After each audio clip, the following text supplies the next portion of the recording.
Bonjour les amis. Cette semaine, on a la force de la portion Vayeshev. Et Yaakov, il a voulu s'installer. Et ensuite, de ces désirs, il y a beaucoup de choses qui se passent. Et Yosef, il commence avec ses rêves et il annonce à ses frères combien il est important. Ses frères, ils sont fâchés avec lui. Ils le vendent aux Égyptiens et toute l'histoire, elle commence à se dérouler. On va comprendre et connaître la continuation de l'histoire plus tard. Mais on voudrait comprendre la force spécifique de cette semaine.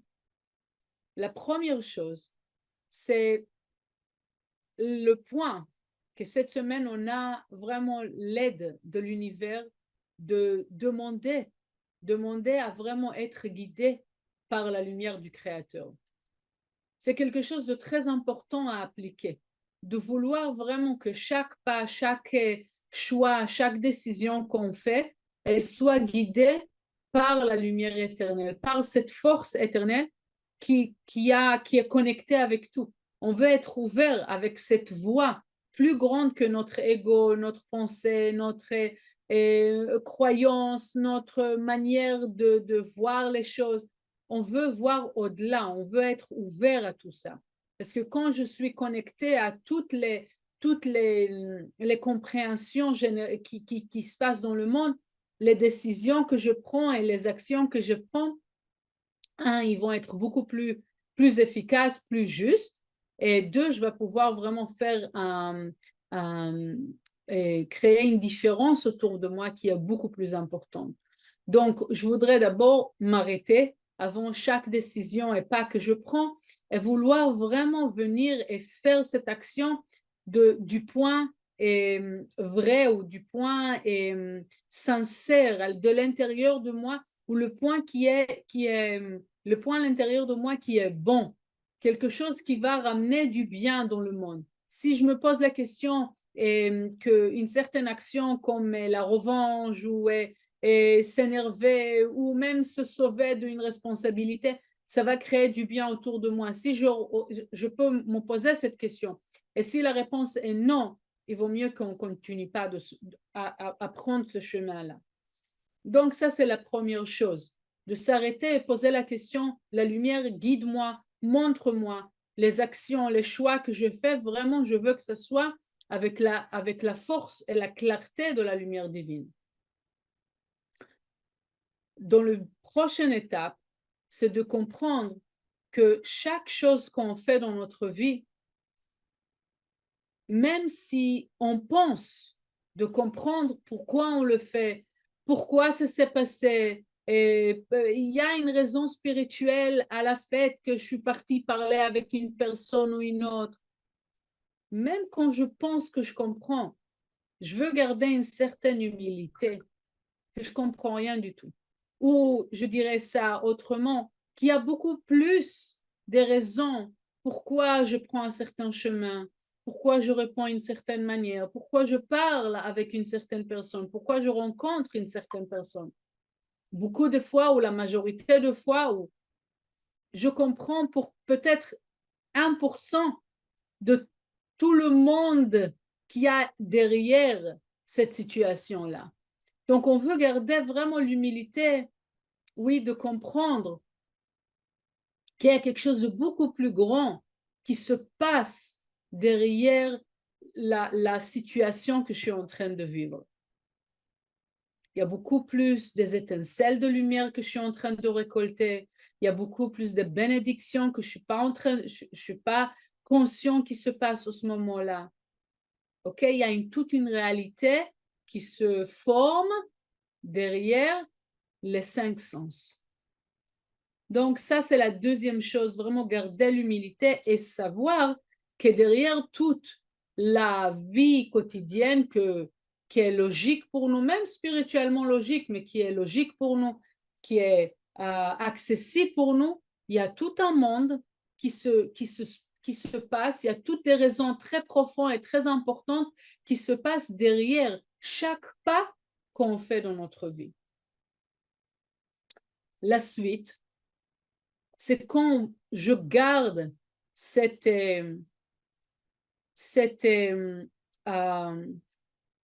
cette humilité. Comme Yaakov, quand il a vu le combat entre les frères, il a pu juger à ce moment-là d'une manière, arrêtez-vous, mais qu'est-ce que vous faites? Et arrêtez de vous conduire de cette manière. Il n'a rien fait. Ça se dit qu'à ce moment-là, il a vu, il a senti, il n'a pas vu. Logiquement, il a rien compris de ce qui se passe, mais peut-être il n'a même pas aimé, je ne sais pas, mais au fond de lui-même, il était content. Il y a des fois qu'il se passe des choses que techniquement, on ne peut pas être content de ça. Mais il y a une certaine certitude intérieure ou un sentiment que c'est bien. C'est un sentiment profond. C'est pas logique. Pour une raison ou pour une autre, on ressent à l'intérieur de nous qu'il y a quelque chose de bien qui se passe en ce moment. Qu'on garde l'humilité en face de la vraie réalité, de la vérité, et qu'on comprend vraiment que même si j'ai compris beaucoup des aspects à travers la Kabbalah, etc., on garde cet endroit à l'intérieur de nous que la vie, elle est beaucoup plus profonde, elle est beaucoup plus immense que ce que nous, on est capable de comprendre et de voir. Quand on garde ça, on permet à cette voix intérieure de se manifester. Ce sentiment d'âme, qu'on puisse l'entendre, on puisse le voir, on puisse le sentir. Et ça peut nous guider dans le quotidien et de comprendre que même s'il y a des choses qui sont horribles qui se passent, il y a quelque chose qui se cuisine, qui se prépare à se manifester. En plus de ça, les kabbalistes, ils nous expliquent que quand il y a des choses qui sont bloquées pour arriver, et même si on fait l'effort, on voit qu'à chaque fois, il y a un blocage, ça n'arrive pas, et encore un blocage, et encore, il y a quelqu'un qui essaye d'arrêter ça. On sait qu'il y a une très grande bénédiction qui se prépare d'arriver. C'est raconté une histoire sur quelqu'un il a entendu d'un voyant, on va dire, que tout son argent, elle va partir à une certaine personne qui s'appelle Joseph. Et il a fait toutes les choses qu'il a pu faire. Il a vendu tout son bien pour finir avec un diamant très, très cher. Et il a gardé ce diamant vraiment précieusement. Un jour, il tombe dans la rivière. Il arrive à se sauver, mais le diamant, il est tombé et il ne peut pas le retrouver. Au bout du compte, le diamant, il s'est fait manger par un poisson. Le poisson, il est arrivé au plat de ce Joseph pour une manifestation de Shabbat et il ouvre le ventre du poisson et il arrive il trouve le diamant. Au bout du compte, quand quelque chose, il essaye d'arrêter notre bénédiction, il faut qu'on sache avec beaucoup d'humilité, avec beaucoup de certitude, que ça se prépare pour venir chez moi. Il ne faut pas avoir peur, il ne faut pas s'affoler, il faut savoir qu'il y a quelque chose de très, très bien qui se prépare de venir. Et quand on parle sur la bonté des choses que le Créateur il veut nous donner, comme avec Yaakov, c'est pas rien que au bout du compte, un jour ça va se passer, mais vraiment, ça peut se manifester aujourd'hui, ça veut dire dans cette vie physique aussi. On veut passer cette vie physique, même avec tous les changements qui peuvent se passer, mais au bout du compte, que ça se passe avec les miséricordes. Donc, toute l'histoire des enfants de Joseph, ça été créé pour qu'au bout du compte, Yaakov, il arrivera en Égypte, comme c'était décrit dès le début, mais il arrivera comme un roi et pas avec les chaînes, oui, pas attaché dans ses mains. Donc, on peut s'imaginer toutes les différentes choses qui se passent dans notre vie quotidienne, dans le monde entier, et ça paraît d'être vraiment un truc terrible et un truc vraiment bizarre, on peut dire. Mais il y a beaucoup de choses derrière ça qui se préparent, de grandes bénédictions, personnellement et peut-être pour le monde entier, pour ceux qui vont avoir le mérite de voir, ceux qui vont avoir l'humilité et vraiment ils vont continuer à faire le travail parce que le travail de continuer à révéler de la lumière, il est important.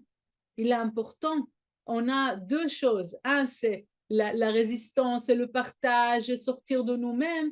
Et la deuxième chose, c'est l'humilité, l'appréciation et de savoir que les bénédictions ils sont sur, vraiment derrière toute notre vie quotidienne, ils sont là pour venir dans ma vie. Et il faut avoir comme cette sérénité aussi. Comme Yaakov, je veux m'installer, je veux que les bénédictions, ils arrivent aussi dans cette vie quotidienne pour vraiment absorber toutes les choses qu'on vient de parler, sur quoi on a expliqué. Je veux qu'on lit dans le Zohar. Les lectures du Zohar, ils sont très importantes parce qu'ils sont le pont entre le monde éternel et toute l'idée qu'on vient de parler et la compréhension peut-être au-delà de quelque chose de logique, à ramener toute cette bénédiction, ouvrir les portes et ramener cette compréhension, ramener ce sentiment d'âme qui soit présent dans ma vie.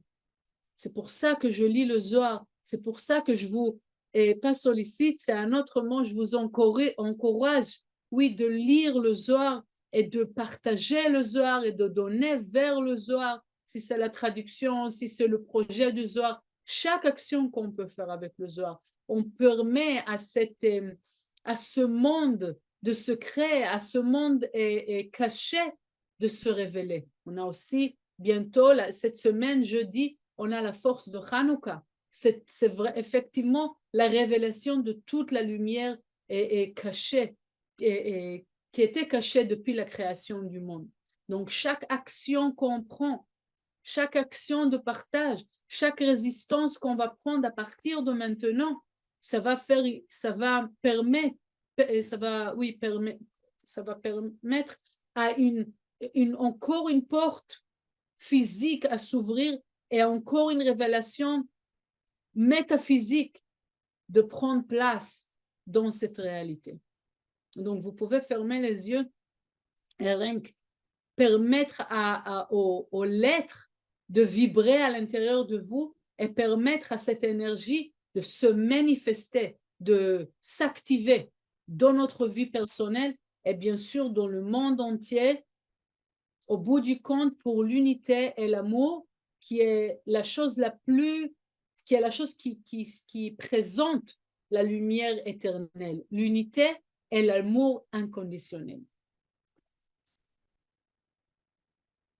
ותחזה כתיב, אורך ימים בימינה ובשמאלה, עושר וכבוד.